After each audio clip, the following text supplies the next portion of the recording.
Okay, hi. Welcome in, everybody. This is the Slate or DraftKings show. We are coming from our bunkered down remote locations. We're not in cool Phoenix like everybody else. Matt Lamarca, Brendan GLASHEEN.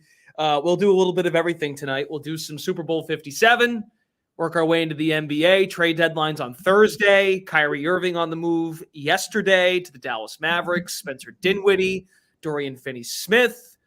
A first-round pick and a couple seconds going to Brooklyn. Now Kevin Durant's in trade rumors through the remainder of the week. I feel like that's inevitable.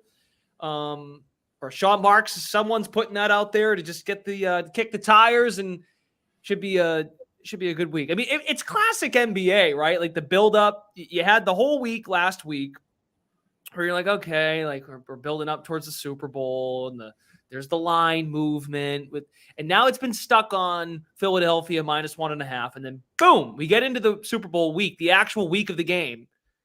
And the NBA is like, nah, we're going to take over the news cycle from Monday to Thursday. Then it can be your week. So if anything, it was Tom Brady who did the really wise thing and the genuine, the nice thing. He said, all right, I want to retire. We'll do that the week before the Super Bowl.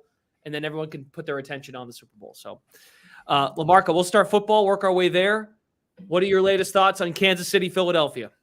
Well, first I want to talk about Tom Brady because I feel like this week's sign of the apocalypse is that someone apparently found out the beach that Tom Brady did his announcement from.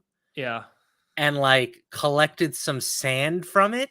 Mm-hmm. And I saw that sand was selling for like $100K. And I gotta be honest, out there now. I like collectible stuff. You know, I talk all the time about, I have sports cards and stuff, but sand, you're just gonna keep a jar of sand in your house? Like that to me is just absurd. Besides, if they could find out the beach, can't anybody just find out the beach and go get some sand yourself? I don't understand it. I have on my shelf back here, I've got confetti from one of the Super Bowls they won. That's cool. Like confetti's kind of like sand. It's a little borderline to me. What is? Collecting confetti. Well, I didn't collect it. Someone did for me and they gave it to me. So it's going to degrade at some point, I would imagine, right? Does confetti decay? I would think so. It's just like crappy paper, no? This is from Patriots Seahawks. See, it's even labeled. It looks good to me. Yeah, all right. I don't know. I'm kind of worried though. Will it change color? I'm saying though, like you're just displaying it in like a Ziploc bag. To me, that's kind of lame. You got to do something with it. Put it in a framed photo of Tom Brady or something, and use the confetti as a border. You got to get more creative than just having a Ziploc bag filled with confetti. That don't impress nobody. So where should I put it? A frame. I just told you. Oh, frame. Oh, okay. Yeah. You mean that? Okay, like a picture frame. Yes. Okay. Like frame the Ziploc bag or take the confetti out of the Ziploc bag? No, you use the confetti around the edges of the frame, and then you put, the score of the Super Bowl in the middle. Ooh. Or a picture of Tom Brady in the middle. Something to that extent. I like it. I'll put it right there just for you. Right? Come on. All right. That's true. I haven't done anything with it. Okay. I haven't done anything with it. I mean, it's been not, 9 years. Like probably about time, but, all right, there you go. You never know where this show is going to go. Never. But hey, it's worth talking about. I mean, we haven't been together because we were on last Monday. I was on last Monday. You were too. Jeff was here last Monday, and Brady announced his retirement on Tuesday. So it's only fair that he announced it Wednesday, the 1st. So it's only fair we talk about it and make life decisions on our valuables and how to best display them. So, okay, on to the Super Bowl. I know you're getting tired of talking about this game, but you got to have some developing thoughts. I guess the big developing opinions that could come from the week are the status of Kansas City receivers other Kansas City Chiefs that are in question. Most of the injury questions in this game are on the Chiefs side of things. We saw Mecole Hardman was placed on IR. Clyde Edwards-Helaire, who I forgot even played for the team, for crying out loud. He got activated, so I can't imagine he's going to have much of a role. But I don't know. Andy Reid could get creative. Wouldn't surprise me. It surprised me a little bit. I think he kind of takes the Ronald Jones spot of just being, the third string running back. And, maybe that means he gets on the field occasionally, but I would imagine Pacheco and McKinnon still handle 90% or so of the running back duties, if not 100%. Okay. You got a thought on the game? What do you think? Yeah. I mean, so the way I approach it with the 2 weeks is that first week, I'm kind of really giving my thoughts, breaking down the game, etc., how I think it's going to play out. And then week 2, I'll start diving into some of the thousands of prop bets that are available. So I'm starting to do that. I've got a couple that I've identified. I'm on Kenneth Gainwell's over on rushing yards. I kind of like that one at 19.5 yards right now. Gainwell has been very busy during the playoffs. I do think part of that stems from the fact that the Eagles have played in 2 straight blowouts, but I still think a minimum of 5 carries in this spot. And as we talked about last week, I could see the Eagles just dominating this game in the trenches. So I think as long as Gainwell gets to 5 carries, he should be able to go over 19.5 yards. So that's one prop that has caught my eye. And as for the game itself, I'm kind of just waiting to see again now the status. See that shift? That was pretty nuts. Yeah, it literally moved. Well, that's nuts. It's moved twice. That was at -125, his over. Now it was at +100 for about a second, and now his over 19.5 is at -105. That was wild. Well, on the move now again. It's back to -120.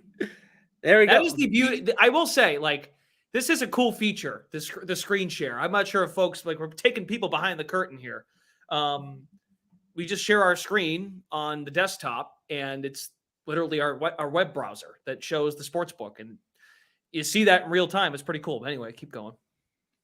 I'm still looking for just definitive status on the Chiefs players. The update last week was that Andy Reid is optimistic about Juju Smith-Schuster and Kadarius Toney, but optimistic isn't 100%, right? And how effective those players are going to be is something for me that's weighing on my mind right now. So that's really the big domino that's left to fall. And I'm going to be monitoring some of the sharp movements and things like that. But as you said, we really haven't gotten any movement on this game since Monday of last week. So there's really not a lot in terms of developments that I really have to talk about. Yeah, it's a bore. I mean, look, the guy they'll do.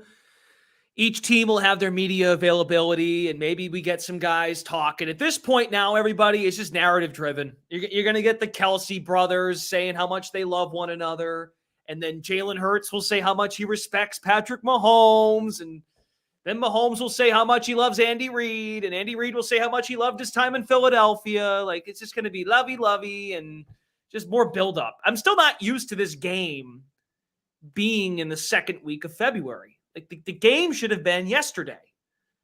My mental calendar, my whole life, my 30 years on this earth. I'm still not used to that additional game. I remember when it was the week before that. Wow. Because my sister has a birthday at the end of January, and I remember she always used to get upset because a lot of the time it would fall on her birthday, the Super Bowl. And then it moved back a week, and now it's moved back another week. So, and if they add in another game, which, they're talking about doing, it'll go back another week. Yeah.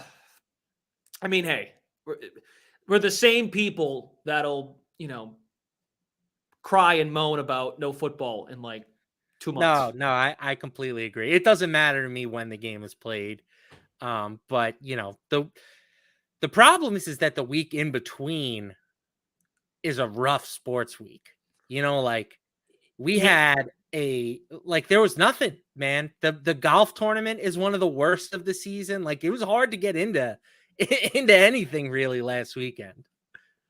There was some good college basketball games, some rivalry basketball games over the weekend. But no, I hear you. I hear you. Like, pro sports wise, yeah. The NBA, I think the NBA might have learned their lesson this past weekend. Like, we got to load up on that slate when there's no football. Unless you're into the water balloon toss. I'll be honest, LaMarca, I was compelled by the move the chains contest by the big fellas. That was pretty. I actually enjoyed that. It was actually pretty interesting. Can't say that I watched that one. I always like the precision passing. I like watching the quarterbacks throw at the targets, but I didn't watch a single second of the flag football game. So, yeah, that was. I didn't watch much myself. So, okay. So Kenneth Gainwell. Now it's at -110. That was a wild ride there the last couple of minutes. Any other kind of off the board, out of this world prop that you have your attention on?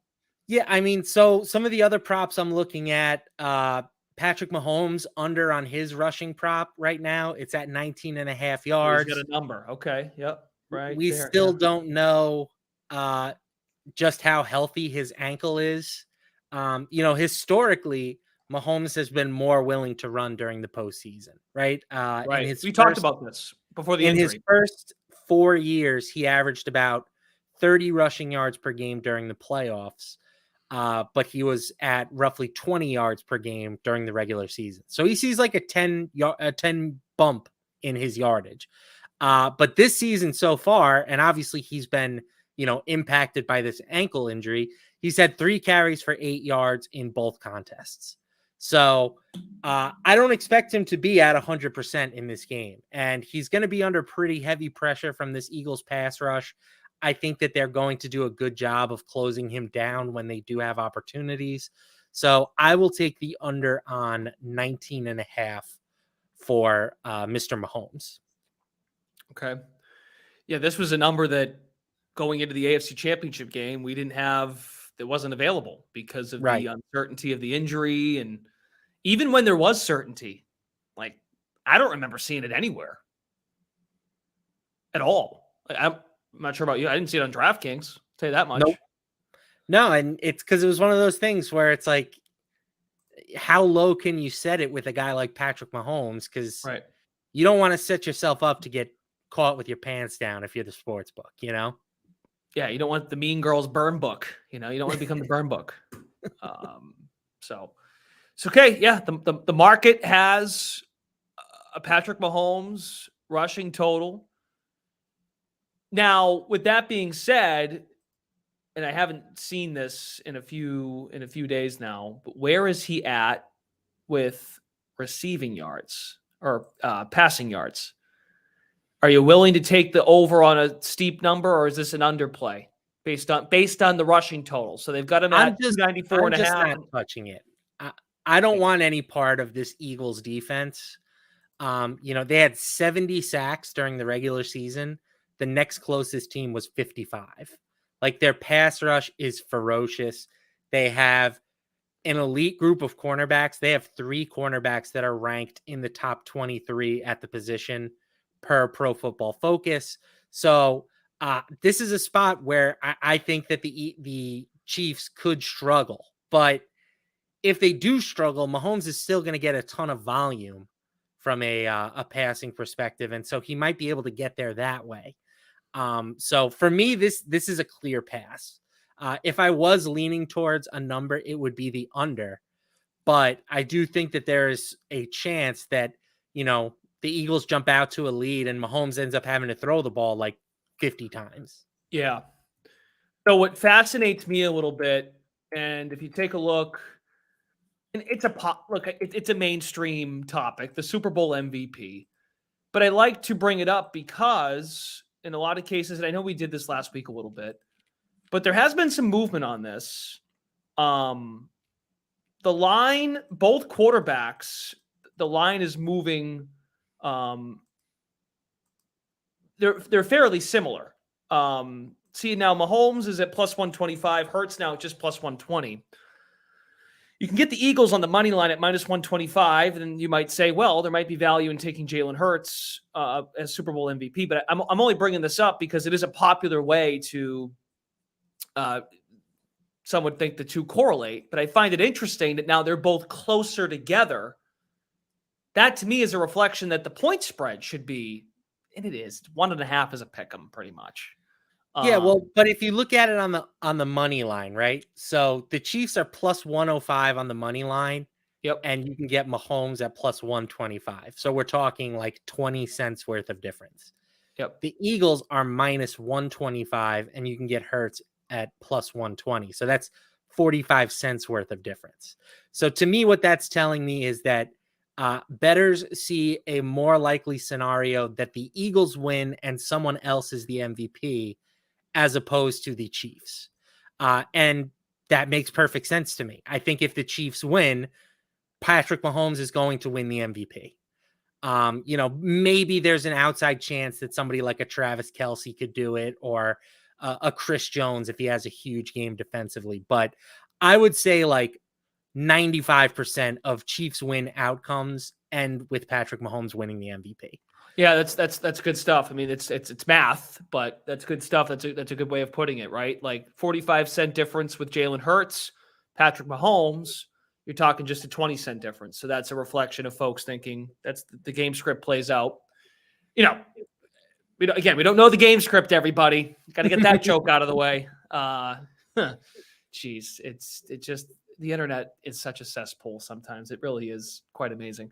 But if the game plays out in a Chiefs game script in which they play well, given the lead up to how Mahomes has performed with an injury in these playoffs, without Tyreek Hill, and they get the job done, hard to picture a scenario where it's not him, unless it's a low-scoring game and it's a Chris Jones, it's a Reddick. Yeah, and again, like even if you take the narrative stuff out of picture, right, where he's playing on a gimpy ankle, his receivers are banged up, and he lost his best receiver in the offseason. Like, I think that the Chiefs' game plan for victory is they're going to need to put 30 points on the scoreboard, So if they do that, Patrick Mahomes is likely going to have a big game passing the ball. And it just correlates well to him winning the award. I don't see them winning like a 17-13 type of game. Maybe the Eagles can win a 17-13 type of game,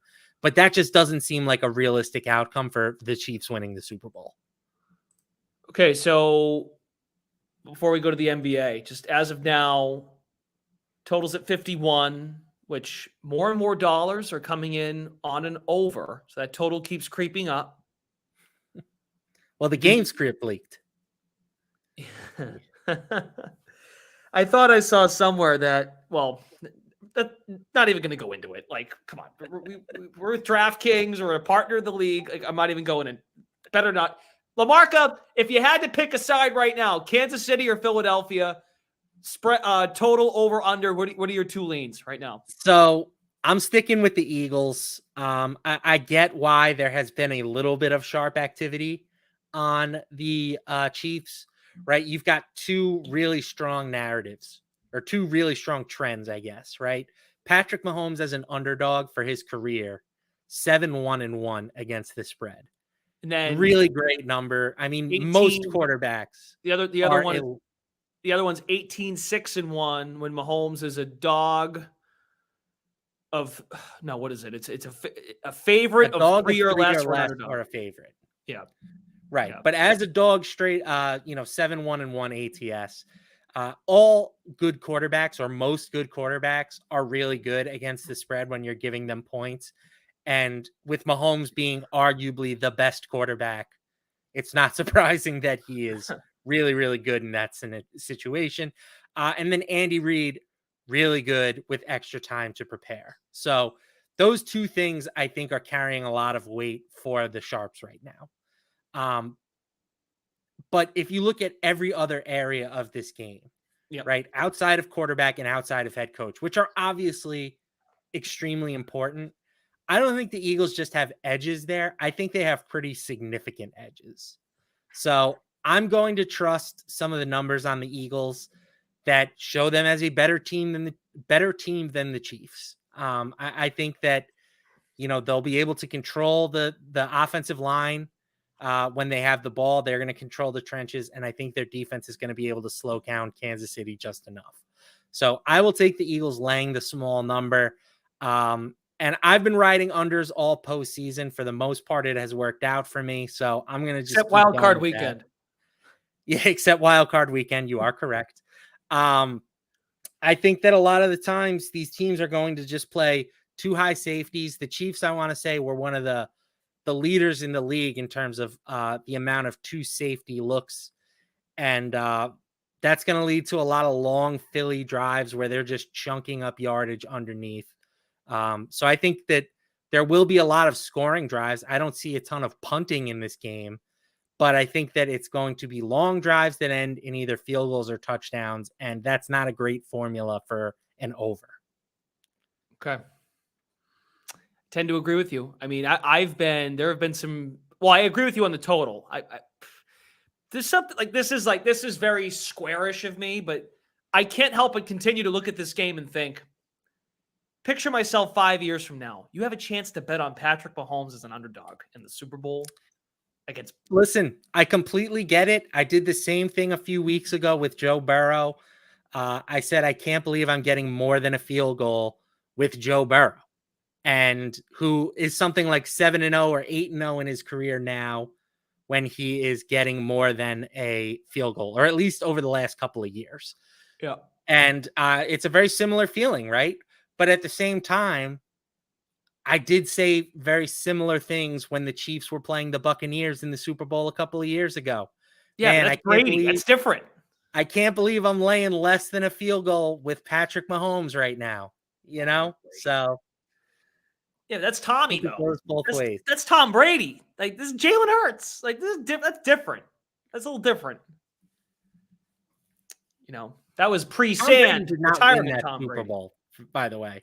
I think a lot of quarterbacks would have been able to win that game as long as they had that Bucs defense on the other side. Am I talking to Jeff or Lamarca? Oh, you should have heard Jeff. That was one of the most enjoyable seasons of ever watching football, because Jeff had nothing. Jeff was broken. It's great. It's great. Anyway. Okay. All right. So Lamarca at this point, Monday, February 6th, 6 days out from the big game. Baby. How about this note here from Eamon? Jaylen Brown is out tonight with an illness. Non-COVID illness was the report from the Celtics today. I heard he's got a case of on-the-blockitis. Lamarca is someone who works sometimes in the Celtics organization. I don't know. I don't have any comments. We'll see how it plays out. But yeah, let's dive into the NBA. Trade deadline's on Thursday. So there's your Chiefs-Eagles preview on this Monday. We're going to be talking about it all week. You get the sweat all week. They'll have guests, folks that are going to chime in with their expertise. But Lamarca right now, as of today, on the Eagles, laying the 1.5. And he likes the under 51, which I think that total, just keep this in mind, I think that total, there's a chance that can move up again, I think. So you might be better off waiting, because I think folks, per usual, they take the cheese on points and they see the sexy matchup and the weapons, and they, in this case, especially indoors control. Well, they're going to open the roof, but it's going to be beautiful. No weather worries. Again, we're not playing in freezing cold Kansas City. We're not in freezing cold Philadelphia. Perfect conditions to throw the rock.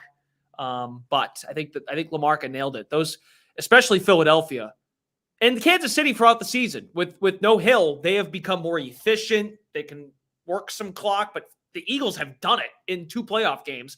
Say what you want about the competition. I've been one of those people too, but I say it with tongue in cheek. They're legit. They're a good team. But keeping their team on the field for almost half a quarter in that Giants game, especially, I was like, this is legit. These guys are good. And they did it in the Niners game too. Okay, so NBA, we can use the Kyrie trade as kind of a jumping off point. But, I mean, just as of last week, the Brooklyn Nets were the second favorite to win the championship, still behind Boston. This was with Durant injured, and the Nets were sort of in a rut too. And then the I love this Celtics. whole situation, by the way, Lash. Say it Like, again. I love this whole situation where I can't remember a star player going from hand in a trade request to traded quicker than Kyrie Irving just was. And I think it's because Joe Tsai could not wait to get this guy out the door. But he tried And to save. It felt like he was trying to save that partnership, the Kyrie partnership, way back when. Now, and they were yeah, playing okay. I think for a lot of this, it was you're trying to keep Kevin Durant happy. Because that was the thing. Kevin Durant was, he was the guy who wanted to be traded in the offseason. And his big thing was, I don't want to abandon Kyrie in Brooklyn. Or at least that was what he told the media. So now Kyrie is gone. It would not shock me if his trade request is coming. May have already happened behind the scenes, but it's clear that ownership wanted nothing to do with Kyrie anymore. Despite the fact that they were legit title threats with a healthy roster, he has gotten to the point where the drama, I think, it's just too much, right? And if they are sacrificing a chance at the title, so be it. But like, I think that they're still going to try and make this work. I think that these next couple of days are going to be important because they essentially have 3 days to try and prove to Kevin Durant that they can still contend. And they have a little bit of additional ammo to try to make something happen now. But yeah, like I think that if you just really look at this situation, it's pretty clear that as much as Kyrie may not have wanted to be in Brooklyn anymore, the Nets didn't want him to be in Brooklyn. So the latest on this trade, Adrian Wojnarowski of ESPN said the deal has not been made official with the Nets and Mavs because the Nets are evaluating opportunities to expand the deal with a third team. Teams are expected to make two-way deal official in next couple of hours unless the Nets find something bigger to fold into it. Many conversations in the league are going through one team today, the Toronto Raptors, which they've got some movable assets. That's made well aware around league circles, considering where they're at. Nick Nurse has his time run out there. They've got some really attractive young dudes like the Fred VanVleets, Anunoby, Siakam, guys that are like fringe all-stars. Like Siakam can be an all-star any given year, but not Siakam would be such a good fit on that team. on the Nets. Yeah. Okay, discuss. What do you think? Well, I just think that he's played next to a legitimate superstar in the past. He did it next to, Kawhi Leonard the year that the Raptors won the title.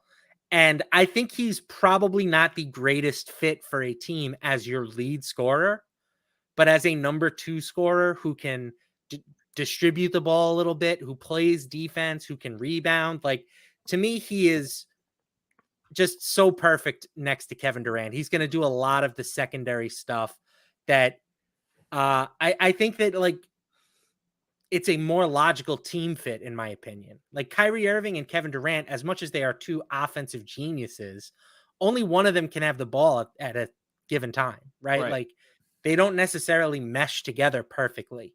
And we'll talk about the fit for Kyrie in Dallas in a second, but like, I just think that Siakam would be a wonderful complementary piece to a Kevin Durant. Yeah, Kyrie, the shot creator, is no joke when he is, all there upstairs, and when he's dialed into a game, there's no one better at creating his own shot. That's for sure. And I think that's why Kevin Durant has had success. And look, I'll be honest, I can't keep track of it anymore because of the injuries with all three of them. And I'm talking Durant, Kyrie, and James Harden. Since that I can't keep track now. What's the Brooklyn record when he plays but he doesn't? What's the record when two of them play but one doesn't? Oh my goodness. It's proof that this didn't work. Like, just too much. You're out, too much, you're hurt. And just, we could go on and on. But Kevin Durant, I know this, and there's an exact record. Kevin Durant's record, when it's just him, no Kyrie, no James Harden, is still pretty good. So the Nets are Kevin Durant is still pretty good. You know, I think that sometimes that gets forgotten in all of this drama that has been that the Nets have been at the center of for the better part of 2 years. But when Kevin Durant is healthy, there are not many guys that I would rather have in a playoff series, right? Like, I think if you were telling me that I could have any player for a playoff series, I'm probably taking Giannis first. But I think I would probably take Kevin Durant second. And that's no disrespect to guys like Luka or Nikola Jokic or Steph Curry or Joel Embiid. But I know that when the playoffs come around, Kevin Durant's going to give me like 35 a night and he's going to play good defense. And the only real question is his health, right? And he almost single-handedly beat a Bucks team a few years ago that went on to then win the title. So I don't think it can be overstated. Like Kevin Durant is not done. He is not a second tier superstar. He is still one of the prime attractions in this league.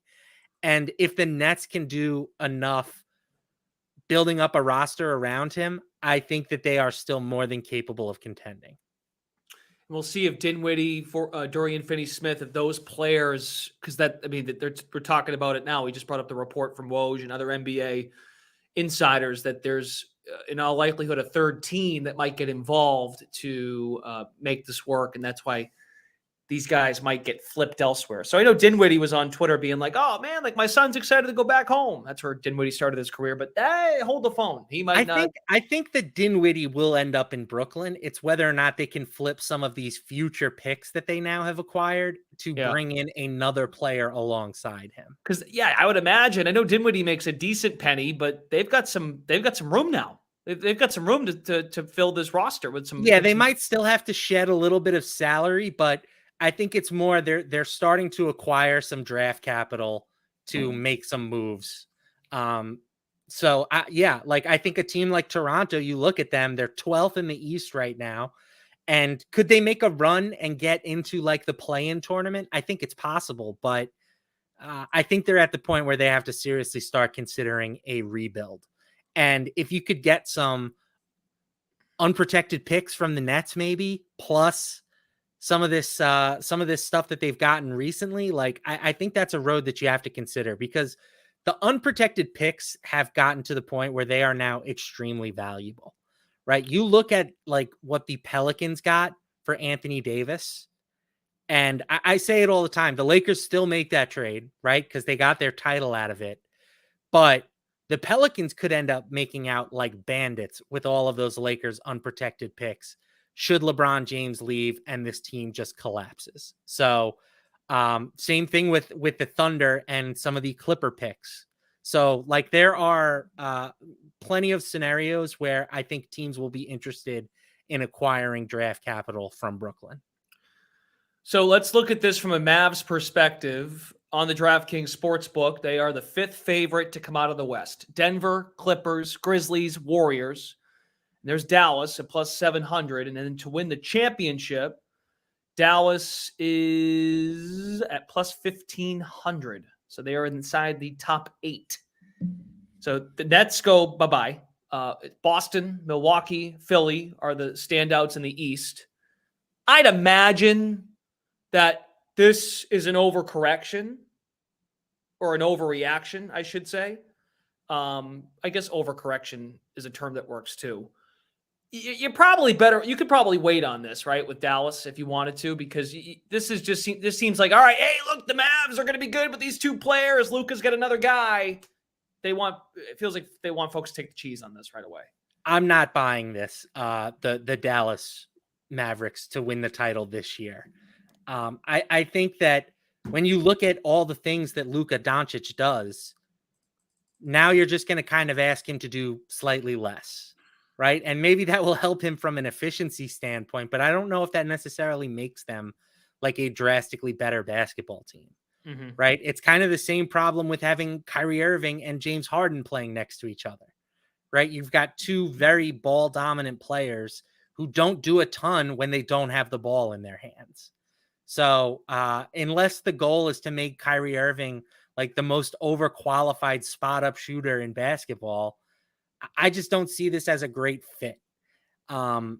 It's kind of like the same thing I felt about bringing Ben Simmons into Brooklyn last year. Now, granted, we didn't get to see how that fit was going to go, but there were a lot of people that were like, oh man, you just put the ball in Ben Simmons's hands. You space the floor with all those shooters and they're going to be lethal. But every time Ben Simmons has the ball in his hands, it meant that it wasn't going to be in Kevin Durant's hands. It wasn't going to be in Kyrie Irving's hands. And now it's kind of the same thing, but with the Dallas guys. So I'm selling the Mavericks at 15-1.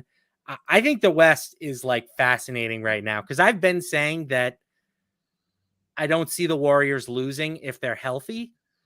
But at this point, like they're on the verge of being outside the play-in picture. They're a game up on the Blazers, who are in 11th place right now. Like, it's getting a little scary for Golden State. So yeah, but as you know, there aren't enough. There are plenty of other bad teams or mediocre teams that they should be okay. They should be, but they're far from a guarantee. And I feel like we were saying a lot of the same things about teams like Brooklyn and the Lakers in years prior. And I get it. The Warriors are much more bona fide and established than those teams, but it's going to be a very uphill battle for them if they have to go through the play-in tournament and then play basically road games for the entire postseason, because we know how drastic their home road splits have been this year. And Lamarca, it's not guarantee, it's guarantee. Guarantee. The one long shot team that I want to kind of give some love to right now is the Cavaliers at 22-1. If you look at net rating before the season, or am I making? I don't remember what they were at. I would imagine they were probably in like the 30 to 40-1 range. Would be my guess. Well, I mean, I'm sure they were around there before the Mitchell trade. Anyway, go ahead. But as far as net rating goes, the Celtics are still first in the league in that department. They have a net rating of plus 6.1, which is a really mediocre mark for the best team in basketball. But right there in second place is Cleveland. And I think that this team is kind of being undervalued at 22-1 to win the title. They have kind of everything that you are looking for in a title contender. They play legitimate defense. They have shot makers. They have a guy like Donovan Mitchell who is kind of battle tested with some of these runs he went on with the Jazz. And they are definitely young, but they are deeper, I think, than most people realize. They've gotten Ricky Rubio back recently. He's been giving them really good minutes. You've got a guy like Kevin Love on the bench who's playing like 18 minutes a night, but can always catch fire in a game. I really like this Cleveland squad, and I think that they have underperformed their expected record. I think that they are a interesting bet at 22-1. They kind of give me some of the same vibes as the Celtics did last year. As of now, they'd play Brooklyn in the first round of the playoffs. That's what it looked like. That's what it looks like right now. Yes, they would be the 5 seed and the Nets would be the 4. That's probably the likely matchup anyway. I mean, we got a ways to go. Brooklyn's 2 games back of Philly, and the Cavs are just a half game back of Brooklyn. But then you got Miami, who still trails both of those teams by Brooklyn by 4 games and Cleveland by 3.5 games. Yeah, I think it's a pretty clear teardrop off after that number 5 seed, right? When you're getting down into the Heat, the Knicks, the Hawks. Yeah, you don't think Miami would be a frustrating team to play in the first round? No. I know they're feisty. The Heat culture, they do buy in pretty well in the defensive end. I think Spoelstra's a great coach, but I find them to be painful on offense, and I think they're getting a little old. Right? Like Kyle Lowry was a shell of himself, I thought. Like the fact and look, the Celtics were young. Their season turnaround last year was fantastic. The fact that thing went 7 last year was like, if they blow this, that is it was a rock fight of a 7-game series last year. So I kind of hear you. Miami may have ran its they may have ran out of juice, but I expect that team to be in the mix. Maybe they're, I mean, I don't see Brooklyn after what we heard from Joe Tsai and the reporting on the Lakers. I don't see Joe Tsai just giving the Miami Heat Kevin Durant. Never. I mean, yeah. I don't know what the Heat have to offer for Kevin Durant.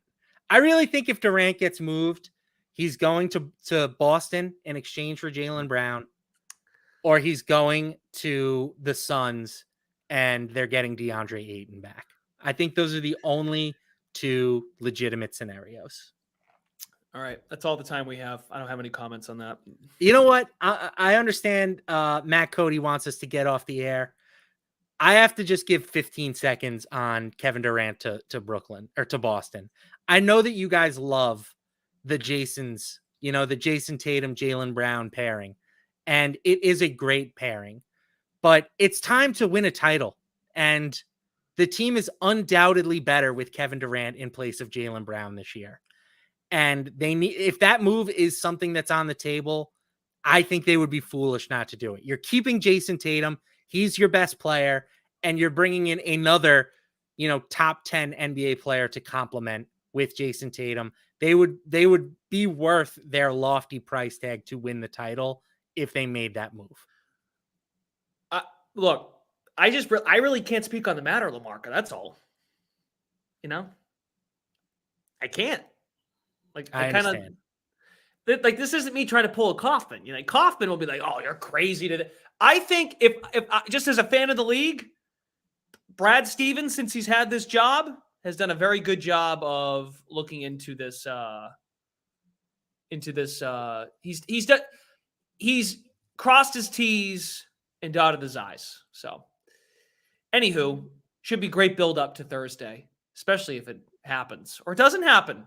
I'm sure we'll hear plenty about it from all the NBA insiders. But LaMarca, always a good time. Thanks so much. We're being told to wrap up the program. So thank you to our friends LaMarca, Matt behind the scenes, Eamon. We'll talk to you all again real soon. Again, the slate returns tomorrow after the 4 o'clock sim. You've got live from the Phoenix Convention Center in Arizona.